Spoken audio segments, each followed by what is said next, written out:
Voilà. On est bon. Salut à toi et bienvenue dans cette nouvelle vidéo.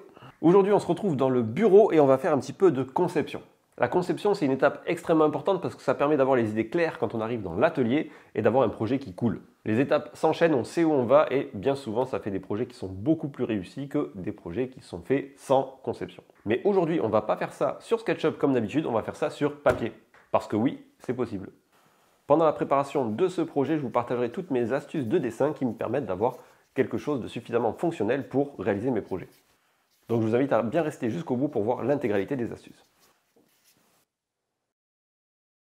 Mais avant de commencer, qu'est-ce que c'est que ce projet Sunbed? C'est ni plus ni moins qu'un bain de soleil, un espèce de transat géant qui fera 1,50 m par 2,50 m pour aller dans le jardin et profiter tranquillement de l'été. Et la particularité, c'est que ce projet va non pas être réalisé avec classiquement des planches et peut-être des coussins posés dessus, mais avec un filet qui sera tendu au milieu qui va permettre d'avoir une assise qui est confortable et d'enlever toutes les problématiques de rangement de coussins quand on n'en a pas besoin et quand on ne veut pas qu'ils prennent l'eau. Et en plus de ça, c'est ultra design. Ce projet il sera réalisé en partenariat avec la société Loftnet qui va nous envoyer le matériel, nous on fera la structure et on fera le projet ensemble. Et comme c'est un projet sur lequel on va travailler et du bois massif et on va faire un petit peu de bricolage pour tout ce qui est assemblage et tension du filet, ça sera sur les deux chaînes, donc il y aura la partie préparation du bois sur l'atelier Malin, ici, et il y aura la partie réalisation à proprement dit du projet sur Vissé Malin. Donc si vous n'êtes pas abonné aux deux chaînes, je vous invite à le faire pour ne pas rater le projet. Et si vous aussi vous êtes intéressé par ce genre de filet, je vous mets un lien vers le site de Loftnet pour que vous puissiez aller y jeter un œil. Ceci étant dit, on attaque notre conception. Donc là, je suis parti sur du format A4, mais classiquement, j'utilise plutôt un format A5 qui est 2 fois plus petit, mais beaucoup plus pratique pour transporter dans l'atelier. Et j'utilise 3 crayons, moi principalement, enfin 3 stylos. Le crayon est beaucoup mieux parce qu'on peut l'effacer, mais c'est un petit peu moins visible. J'utilise un 0,4 pour la plupart de mes traits, donc c'est celui-ci. Ensuite, j'utilise un 0,8 pour les traits renforcés, les traits un peu plus forts. Et j'utilise un crayon, feutre de 0,1 pour tout ce qui est très fin. Ça permet d'avoir un petit peu de contraste sur vos dessins et c'est toujours un petit peu intéressant d'avoir quelque chose de pas trop moche. Et je vous prépare aussi sur un point qui est important. Là, je ne vais pas faire quelque chose de joli, simplement parce que je ne sais pas faire. On va plutôt se concentrer sur quelque chose de fonctionnel qui va vous permettre de gagner du temps par la suite. La première étape, ce que j'aime bien faire, c'est de faire, on va dire, la forme générale du projet. Sauf que là, je ne vais pas prendre les contraintes que je prends d'habitude. Si j'ai une table à faire, je vais souvent commencer par dessiner le plateau et ensuite je ferai les piétements. Et par exemple, si j'ai une table à faire qui fait 1,60 m par 80 cm, je vais d'abord dessiner cette dimension et puis ensuite je m'agencerai en fonction de ça. Mais là, ma contrainte, elle est inverse, c'est-à-dire que ça va être la taille du filet qui va conditionner la structure que je vais mettre autour. Et donc, je vais avoir un filet pour 2,50 m par 1,50 m. Donc, je vais commencer par dessiner cette zone et en fonction de ça, je réaliserai la structure autour. Donc, première étape, je vais commencer par dessiner la zone dans laquelle je vais retrouver mon filet. Et donc, je vais faire, donc je vais me mettre au milieu pour l'instant, je vais faire mes traverses ici.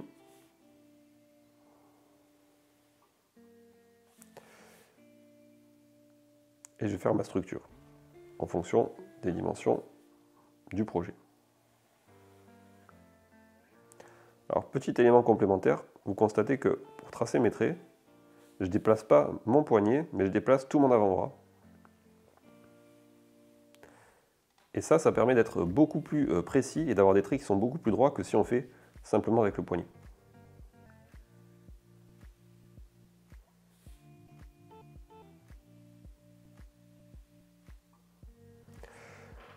Là, j'ai ma zone qui va faire ici 1,50 m par 2,50 m, okay, et j'ai mon encadrement qui va me permettre de tenir mon filet.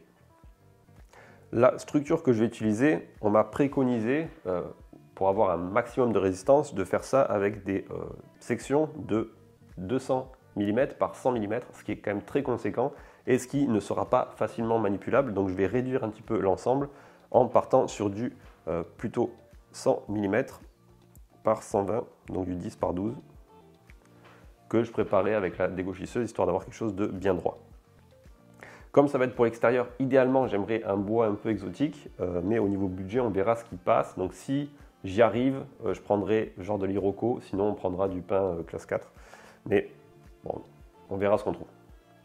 C'est aussi l'intérêt finalement de faire un dessin, c'est que ça va permettre notamment de définir les dimensions des sections de bois qu'on a et dont on a besoin, et en conséquence d'avoir, on va dire, une idée globale des achats pour pouvoir chiffrer tout ça. Donc là, on a notre structure, d'accord, et on est sur ce qu'on appelle une vue du dessus. Ce qui va être intéressant là, ça va être de se poser la question, eh bien, à quoi va ressembler le projet sur les autres vues. Alors, classiquement, il y a deux écoles, mais nous on va faire l'école de quand on regarde de ce côté du projet, eh bien je vais faire mon dessin par le dessous. Donc là, je vais avoir ma vue du bas, ici, et donc je reprends ici ma traverse, donc j'ai ma traverse ici.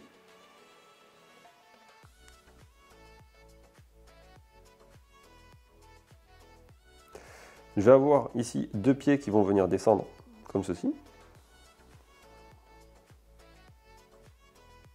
Et je vais avoir une deuxième traverse basse qui va me permettre de rigidifier le tout.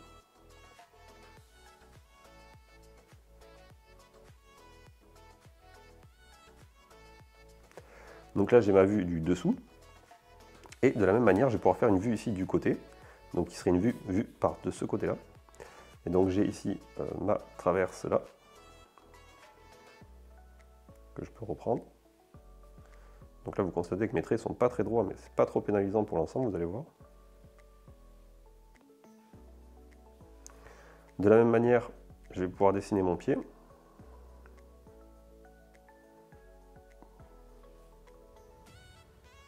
Donc le pied va ressembler à ça.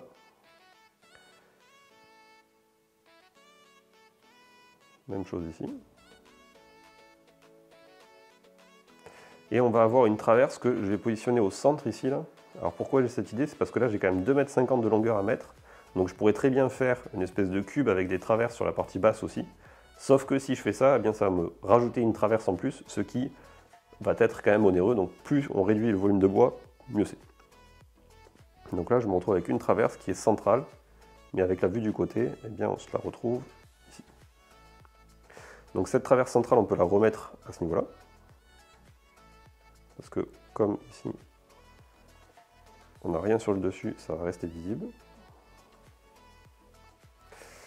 Et donc là, on a nos différentes vues qui vont être suffisamment intéressantes pour pouvoir dimensionner un peu l'ensemble. Il y a une question qui va être à se poser maintenant, c'est de quel bois j'ai besoin, d'accord? Donc là, on va pouvoir déjà compter.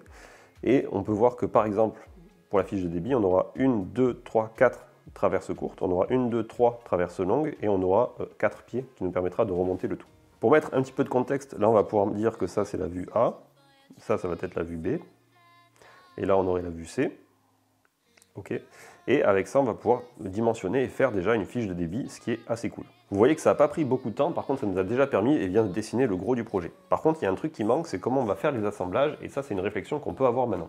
Et pendant que je dessine les assemblages, je vous propose de mettre dans les commentaires si vous êtes plutôt conception 2D ou conception 3D sur ordinateur. Au niveau des assemblages, ce que je vais essayer de faire, ça va être de partir sur, eh bien là, on va avoir la structure d'un des pieds par exemple. Donc là, je vais avoir ma traverse qui va arriver comme ceci.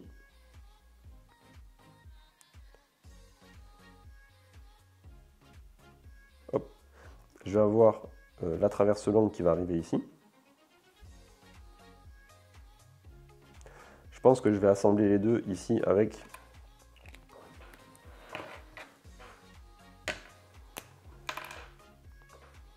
un tire-fond.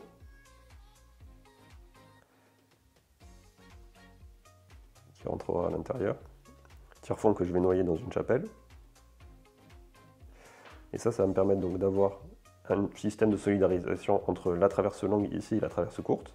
Et pour le pied, ce que je vais faire, c'est que je vais mettre ici, sur la partie centrale, un usinage en forme de tenant, mais pas bien profond, de manière à pouvoir caler le plateau sur le dessus. Donc le plateau, ça va être la partie supérieure qui va tenir le filet.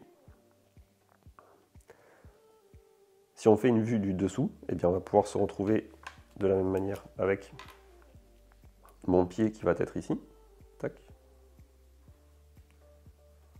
On va avoir ici le tenon qui va remonter. Donc là, il aurait fallu que je le fasse en pointillé, mais on comprend les faire. Avec ici ma traverse qui va arriver là. Et l'autre traverse qui repartira d'ici. En passant, si vous avez d'autres idées pour pouvoir faire les assemblages des coins, ça m'intéresse aussi, je suis toujours preneur. Bon, maintenant qu'on a défini les assemblages et la forme générale, on va déjà pouvoir faire une fiche de débit qui va nous permettre d'avoir un ordre d'idée de ce dont on a besoin. Donc pour la fiche de débit, on a vu que les traverses courtes, eh bien, elles allaient de part en part, et on allait en avoir 4. Donc là déjà, ça, on peut le noter.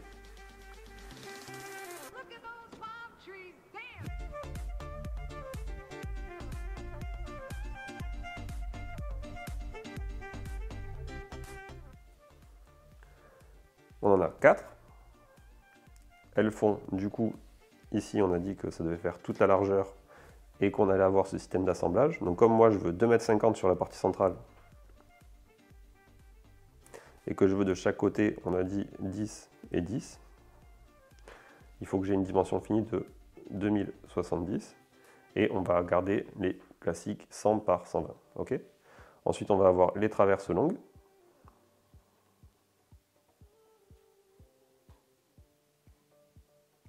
Hop. On en a 3, 1, 2, 3. Et là, on va avoir de la même manière ici un chevauchement, mais on n'aura pas besoin d'avoir toute la longueur. Donc là, j'ai... Alors c'était 150, donc là ça fait 170. Là, on a 150 de large, ici à là. Okay. Et là, on a 250 de long. Donc là, petite correction, 170. Et là, donc pour les traverses longues, on a besoin de 250 en intérieur, d'accord. Et on a vu qu'au niveau de l'assemblage, on allait rajouter environ 5 cm, d'accord. Donc on peut partir sur 250 avec 5 cm de chaque côté. Donc ça fait nous 260. Alors souvent les fiches de débit, on les fait en millimètres, mais là comme c'est assez grand, je me permets de le faire en centimètres. Et ensuite, on va partir sur les pieds.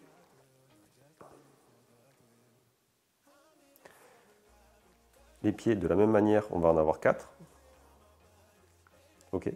Et avec mes 4 pieds, il va falloir que j'ai...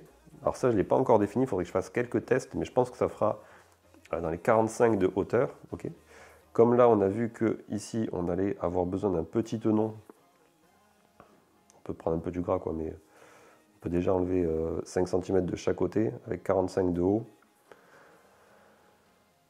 Donc on peut partir sur des pieds de 35, puis après j'affinerai.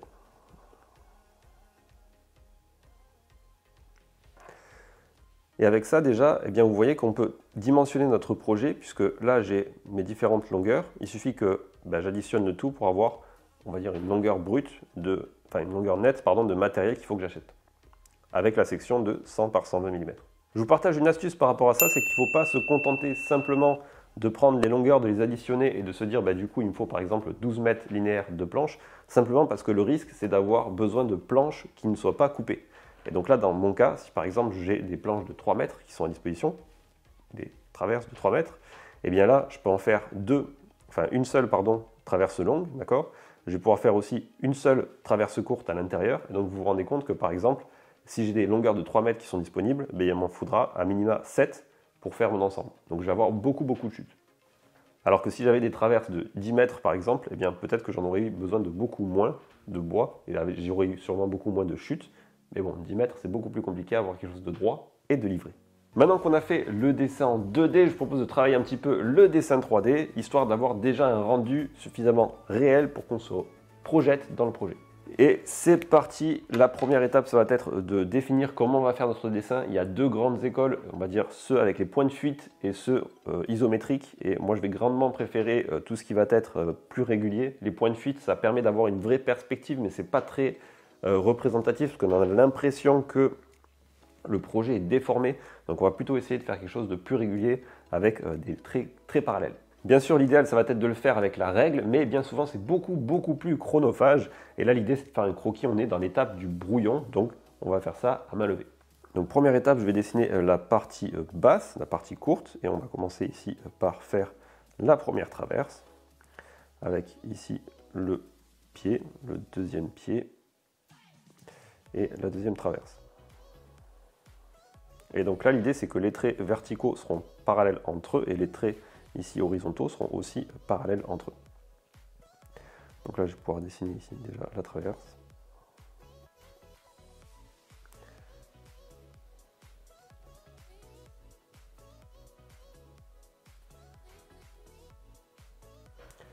Donc là c'est important de dessiner toutes les parties qui sont visibles et pas les parties qui ne le sont pas. Donc ça fait partie un petit peu des difficultés, il faut rester assez concentré pour bien dessiner que les parties visibles. Donc là on va déjà pouvoir faire la partie supérieure parce que l'intégralité du dessus restera visible. Donc on va partir par là. Voilà, puis on va se faire un trait qui va aller droit ici. Et comme précédemment, je vais essayer un maximum de faire bouger tout mon avant-bras plutôt que de bouger que mon poignet, ce qui va me permettre d'être un poil plus régulier. Et là, je vais essayer de faire le même tracé de manière parallèle ici, et de à peu près la même longueur. Donc là, je vais pouvoir prendre mon stylo et faire une espèce de petite butée ici. Donc déjà, je vais pouvoir faire montrer parallèle là. Et je sais que ici, je vais pouvoir partir de là et arriver ici. Et de la même manière, on va partir comme ça.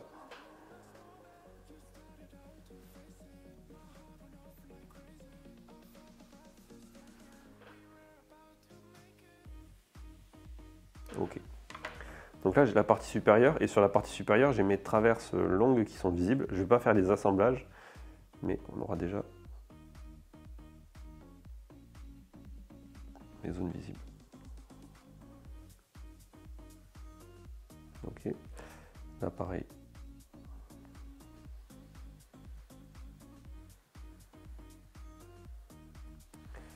Même chose.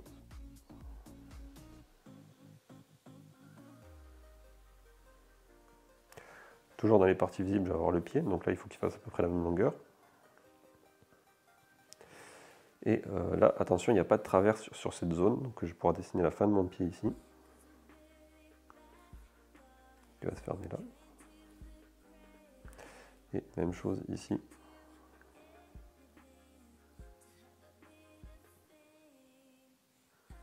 Qui va fermer là.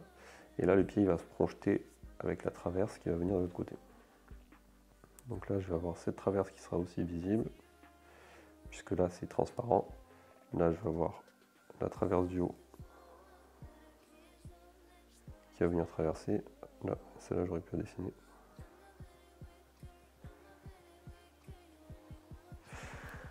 Ok. Et de la même manière ici.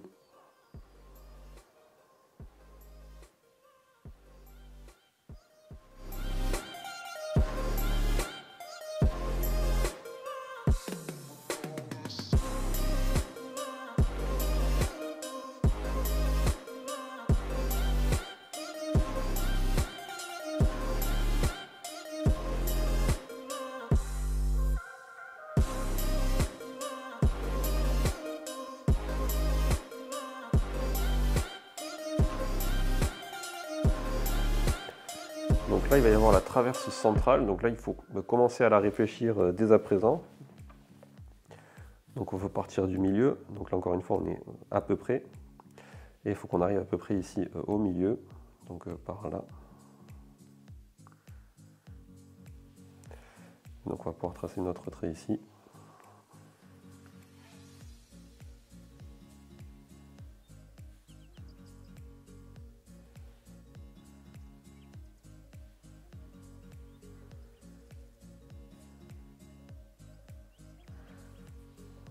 Donc là, vous voyez que j'ai mis un petit coup de poignet et du coup, j'étais pas droit, alors que si j'avais bien tiré avec tout mon avant-bras, j'aurais été beaucoup plus droit. Mais c'est le game. L'important, c'est de continuer. Donc là, j'ai ma traverse qui va venir finir ici. Et j'ai le trait arrière qui va venir là, mourir sur ce point. Là, j'ai toute cette traverse là qui est visible aussi de ce côté là. Ok. Je vais pouvoir finir ici mon pied. Là, ok. Et je vais pouvoir finir cette zone.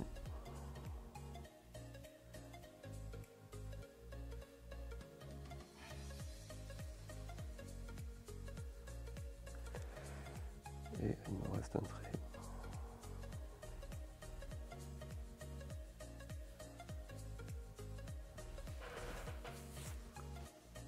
Donc là, comme vous pouvez le constater, on n'est pas sur quelque chose de parfait, et puis on voit nettement les défauts des traits, etc. Mais pour un brouillon, ça me permet déjà de me rendre compte à quoi ça va ressembler approximativement. Et il faudrait bien sûr le redessiner avec une règle pour avoir quelque chose de concret et de plus précis. Mais on voit déjà à peu près la forme du projet. Il y a des erreurs un petit peu ici, un petit peu là, qui font qu'on n'est pas sur quelque chose de parfait.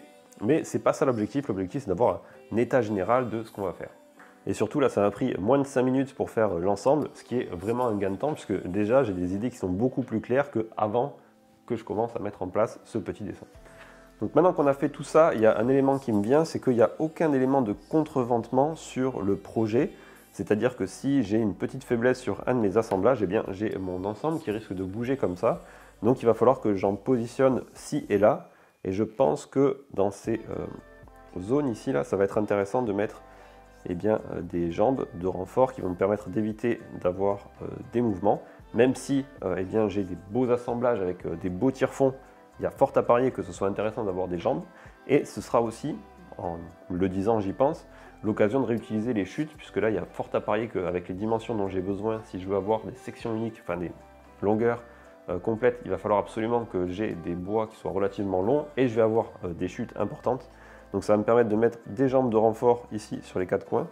Et de la même manière, je vais pouvoir ici mettre des jambes de renfort sur ces deux axes, de manière à éviter que le rectangle ne se transforme en losange, enfin pas en losange, mais en trapèze, et ça va me permettre de renforcer le tout. Donc ça, c'est des éléments que je vais pouvoir rajouter au dessin. Je vais pouvoir le mettre en très fin, puisque c'est des éléments de renfort, et donc je vais pouvoir les dessiner ici, tac, tac, ici.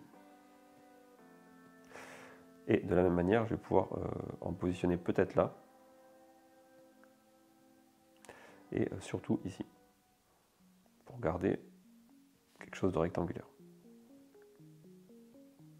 On arrive déjà à la fin de ce dessin, vous voyez ça ne nous a pas pris grand temps, mais ça nous a permis d'éclaircir un petit peu nos idées et on n'a pas eu besoin de logiciel 3D, comme quoi c'est possible. Comme c'est vraiment une première ébauche de conception pour ce projet, si vous avez des idées à partager qui pourraient l'enrichir, que ce soit pour les assemblages, pour la structure ou pour l'esthétique, eh bien n'hésitez pas à me les mettre en commentaire, je suis très preneur.